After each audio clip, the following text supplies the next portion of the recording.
Yonapot! And welcome to our video about Budapest, the capital of Hungary. 3 weeks ago, this one took me on a surprise trip for my birthday, and today we thought we'd tell you everything we know about the city.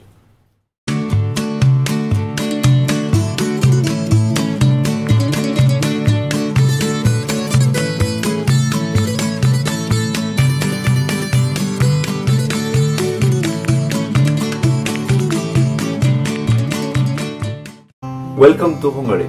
Before we get into our travel advice, here are some facts about the country. Hungary is a parliamentary republic in Central Europe. The official language is Hungarian, which is not an Slavic language as you may think, but a Uralic language related to Finnish and Estonian. Hungary has a population of almost 10 million people and has a GDP per capita of $27,000 US, which comes in at place 45 in the world's ranking. However, the GDP does not tell you how the wealth is distributed amongst the population. For that, we use the Gini coefficient. Hungary has a Gini of 0.3, which makes it 44 in the world's ranking. That is actually quite good. The Hungarian currency is the forint. The current exchange rate is 313 to 1 euro. But if you use the purchasing power parity, the current exchange rate is 171 forint to 1 euro in Germany. To make it simple, that just means that although you get 313 forint for 1 euro, you just need 171 forint to buy the same thing you could buy in Germany for 1 euro. In Hungary, they use the standard European Sea outlet. And they drive on the right side on the street. Fun fact! The Rubik's Cube was invented in Hungary in 1974.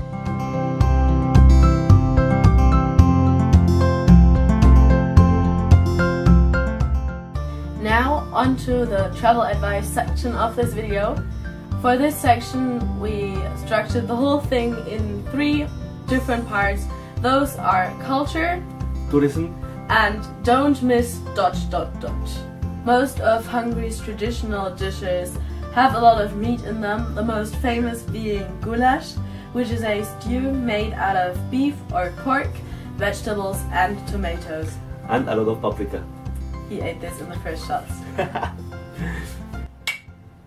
One of our favorite dishes was the chimney cake, which is a sweet bread that you can pull apart, and it is mostly baked freshly when you buy it, and they dip it into sugar or cinnamon or nuts, and it is really good.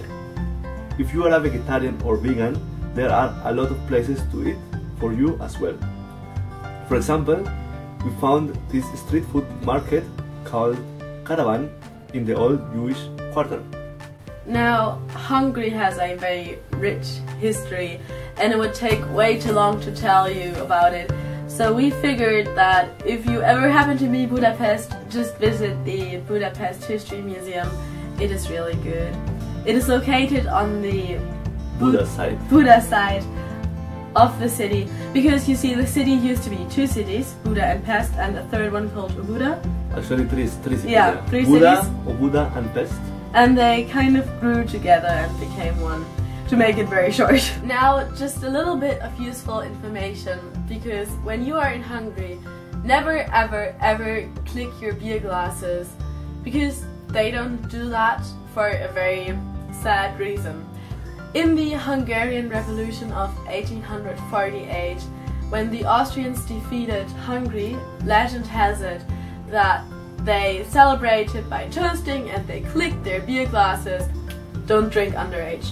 Now on to the next part of our travel guide, which is tourism. The city is very dreamy and it's nice to walk around, especially along the river.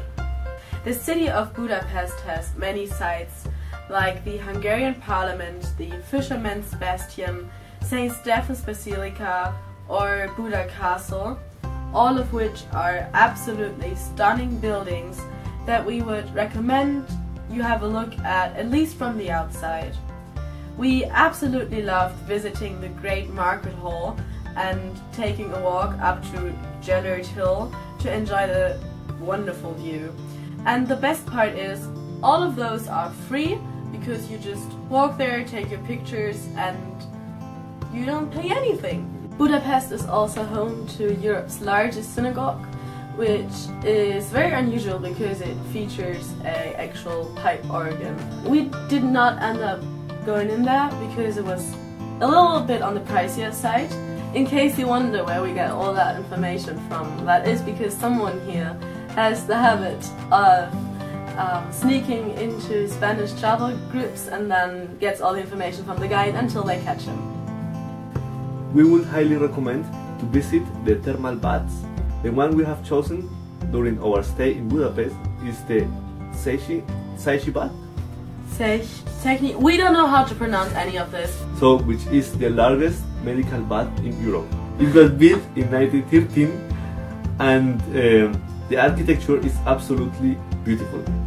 The entry fees start at 4,900 forints, which is roughly 15 euros, being slightly more expensive on the weekends. Public transportation is very inexpensive, starting by 250 forints, which is about 50 cents.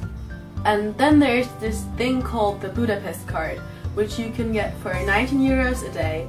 And what this does is it gives you unlimited access to public transportation, discounts for hop-on hop-off tours and restaurants, and discounts or even free entrance for different shows or museums. There are famous pool parties in some of the thermal baths. And we also stumbled across a bunch of cute little bars, some of which had live music. And last but not least, our last section is don't miss ... So what do you think they should miss?